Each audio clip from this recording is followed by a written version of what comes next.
This channel does not promote any violent, harmful, or illegal activities. All content provided by this channel is meant for an educational purpose only. দেখেন আমি 28 বছর ধর্মসভা করছি এবং প্রতিবাদ সব জায়গায় আন্দোলন ইত্যাদি সব জায়গায় আমি করি। আজকে যে ধর্মসভা করেছি 28 বছর, এখন এই একটা দলে না আসা পর্যন্ত কোনো মানুষের জন্য কিছু কাজ করা যাবে না। ওই জন্য সেই সিদ্ধান্তটা আমাকে নিলাম, মানুষের জন্য কিছু কাজ করতে হবে। সেই জন্য আপনার দলে আছে? সেই জন্য আমি দলে এসেছি। আপনাকে এর আগে দেখা গেছে যে আনিস কাণ্ডেও বা আরও কয়েকটা বিষয় নিয়ে ফুরফুরাতেও আপনি বিক্ষোভ দেখিয়েছিলেন, মানে সেই দলে আবার আপনি নিজে জয়েন করলেন। দেখেন, মালদার আফরাজুল থেকে শুরু করে, বীরভূমের বকটুই থেকে শুরু করে, আনিস খান থেকে শুরু করে, কাকদ্বীপে নৌকা ডুবে গেছে, হিজলি শরীফে যাচ্ছিল, সেখান থেকে প্রতিবাদ, যেখানে মানুষ বিপদে পড়েছে আমি প্রতিবাদ করেছি বা প্রতিবাদ করব। আজকে যে করেছে, যে এত আন্দোলন করেছি, মানুষ বিপদে পড়েছে, আমি আন্দোলন করেছি। আগামী দিন যদি কোনো মানুষ বিপদে পড়ে আমি অবশ্যই আন্দোলন করব। এই মানে ফুরফুরা শরীফের উন্নয়ন নিয়ে একাধিকবার প্রশ্ন তুলেছিলেন এবং ফুরফুরার পঞ্চায়েত এবং তখনকার যে শাসক দলে যারা ছিল তাদের বিরুদ্ধে দুর্নীতির প্রশ্নে আপনি তুলেছিলেন। এখন কি বলবেন? দেখেন, ফুরফুরা শরীফের উন্নয়ন যে পরিষদ আছে, যে কাজগুলো আমরা প্রতিবাদ করেছি, ঠিক মতো কাজ হয়নি।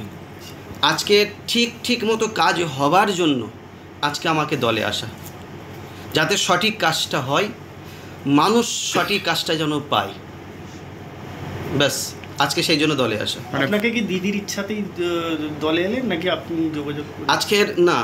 আজকের মাননীয় মুখ্যমন্ত্রী মমতা বন্দ্যোপাধ্যায় আমাকে দিয়েছেন, অভিষেক বন্দ্যোপাধ্যায় আমাকে দিয়েছেন, তেনাদেরকে আমি ধন্যবাদ জানাবো যে ফুরফুরা শরীফে একটা পীর পরিবারে একটা এত বড় দায়িত্ব দিয়েছেন।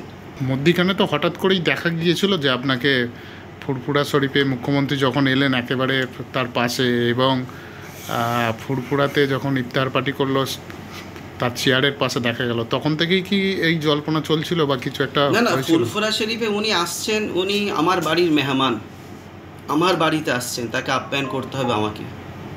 সে আপ্যায়নটা আমরা করেছি এবং ফুরফুরা পীরজাদারা করেছে। ফুরফুরার জন্য দলে আসার একটা সম্ভাবনা তৈরি হয়েছে, সেটা উনি ভেবেছেন। মানে দল থেকে প্রস্তাব এসেছিল, সেটা ওনারা আমাকে ঠিক করেছেন কি ওনারা ভেবেছেন সেটা ওনাদের ব্যাপার। সেই সময় কি প্রস্তাব পেয়েছি? সেই সময় প্রস্তাব পেয়েছি, তিনারা আমাকে কিছু বলেনি, আজকে আমাকে দিয়েছে, আমি খুশি। বাংলার মানুষের জন্য আমাকে কিছু করতে হবে। ফুরফুরার উন্নয়ন নিয়ে কীভাবে কাজ করবেন? অবশ্যই যেটা আমাকে দায়িত্ব দেবেন আমি করব, দল আমাকে যেভাবে দায়িত্ব দেবেন আমি সেভাবে করব।